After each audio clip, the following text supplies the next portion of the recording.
ಹಾವನ್ನ ರಕ್ಷಣೆ ಮಾಡ್ಕೊಂಡು ಬಂದಿದ್ದೀನಿ. ಈಗ ಅದನ್ನು ಸುರಕ್ಷಿತವಾಗಿ ಕಾಡಿಗೆ ಬಿಡ್ತಾ ಇದ್ದೀನಿ.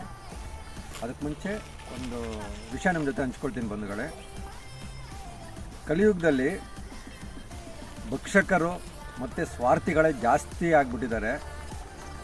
ಯಾವಾಗ ಸ್ವಾರ್ಥಿಗಳು ಭಕ್ಷಕರು ಕಡಿಮೆ ಆಗ್ತಾರೆ, ರಕ್ಷಕರು ಜಾಸ್ತಿ ಆಗ್ತಾರೆ, ಆವಾಗ ಪ್ರಕೃತಿ ಪ್ರಾಣಿ ಪಕ್ಷಿಗಳು ಎಲ್ಲರೂ ಚೆನ್ನಾಗಿರ್ತಾರೆ.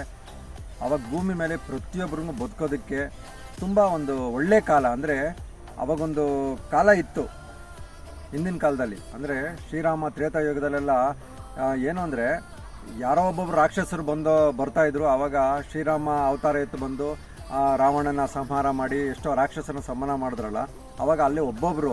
ಆದರೆ ನಮ್ಮ ಕಲಿಯುಗದಲ್ಲಿ ಭಕ್ಷಕರು ಅಂದರೆ ಅವರೇ ರಾಕ್ಷಸರಾಗ್ಬಿಟ್ಟಿದ್ದಾರೆ. ಮತ್ತು ಸ್ವಾರ್ಥಿಗಳು ಇವರೆಲ್ಲ ಕಡಿಮೆ ಆಗಬೇಕು ಅಂದರೆ ರಕ್ಷಕರು ಜಾಸ್ತಿ ಆಗಬೇಕು. ಅಂದರೆ ರೆಸ್ಕ್ಯೂಯರು ಮತ್ತು ಇನ್ನೊಂದು ಪ್ರಾಣಿ ಪಕ್ಷಿಗಳನ್ನ ಪರಿಸರನ ರಕ್ಷಣೆ ಮಾಡೋರು ಜಾಸ್ತಿ ಆಗಬೇಕು.